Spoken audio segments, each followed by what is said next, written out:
Abalang-abala na ngayon ang Gilas sa preparasyon nila para sa Doha International Cup at para na rin sa third and final window ng FIBA Asia Cup qualifiers at grind na nga rin sila sa ensayo. Sinusubukan na maibalik kaagad ang chemistry ng team kasama sina AG Edo, Jamie Malonzo at ang bagong dagdag na si Troy Rosario. Gustong-gusto ni Coach Tim Cone ang challenge ngayon para sa Gilas team. Malalakas ang mga kalaban kagaya ng Lebanon, Egypt at New Zealand dahil na rin sa ito ang hinahanap ni Coach Tim Cone, high-level competition nang sa ganon ay sa third and final window pa lamang ng FIBA Asia Cup qualifiers ay mapaghandaan na niya ang FIBA Asia Cup na kung saan mas magiging matindi ang mga laro dito. Gusto ni Coach Tim Cone na makita ang mga adjustment na kanyang gagawin pa sa Gilas sa pamamagitan nga ng pag-testing sa kanyang Gilas team laban sa mga malalakas na mga teams na wala ang isa sa kanyang main center na si Kai Sotto. Nais nga rin na makita ng karamihan sa mga Filipino basketball fans ang bagong combo bigs natin na naglalaro under dito kay Coach Tim Cone sa kanyang sistema. Junmar Fajardo at AG Edo laban sa mga teams na merong malalakas na rotation ng mga bigs nang sa ganon ay masubukan na rin natin sila kung gaano na nga ba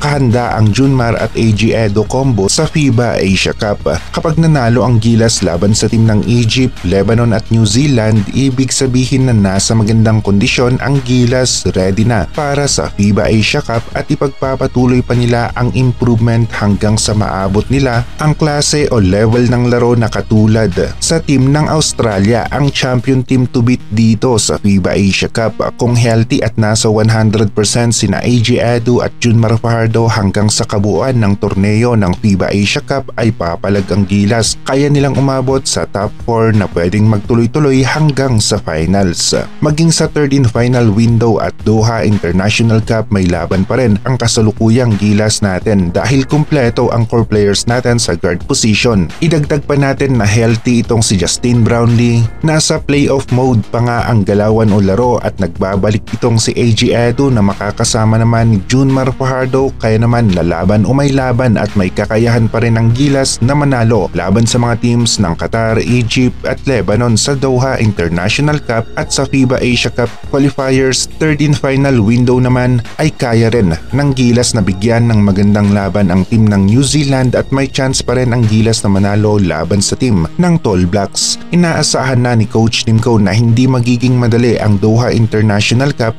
at maging ang third and final window ng FIBA Asia Cup qualifiers dahil na rin sa bagong balik itong si AG Edo at Jamie Malonzo. Posible na mag-init kaagad ang kanilang laro sa Gilas team at posible rin naman na kailangan pa nilang magpainit at mag-adjust ng konti. Kombinasyon ng mga players, ito pa ang titignan ni Coach Tim Cone kung sino sa kanyang mga players ang makapagbibigay ng magandang combo plays, yung hirap mapigilan sa opensa at yung malakas naman ang pagtutulungan sa depensa. Dahil meron talagang mga players na nakukomplement nila ng maayos ang galaw ng kanilang kakampi kaya nagiging epektibo ang mga team plays sa opensa at depensa. Chemistry, ito ang nagpapalakas sa isang team kapag maganda ang takbo ng laro ng mga players naglalaro sila. Bilang isang team, mas nagiging solid ang opensa at depensa ng isang koponan sa basketball dahil nga sa magandang chemistry o yung pagtutulungan nila sa loob ng basketball court. Mukhang lahat ng aspeto sa larong basketball kahit na sa pinakamaliit na detalye ay tututukan nga ni Coach Tim Cone at nakikita natin na magiging maganda ang resulta nito para sa Gilas team.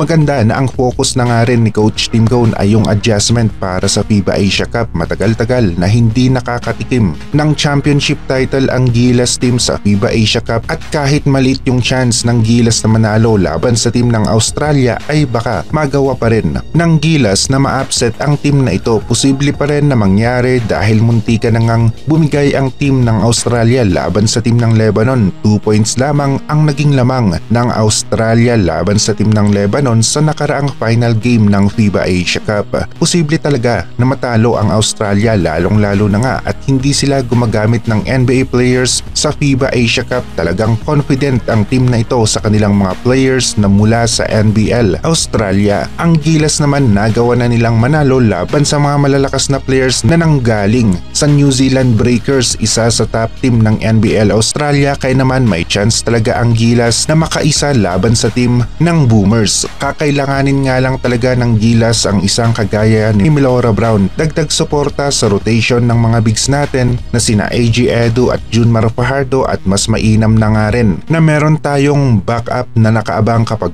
merong hindi magandang nangyari sa mga players natin, kagaya ng injury na madalas ay biglaan nga rin at walang warning.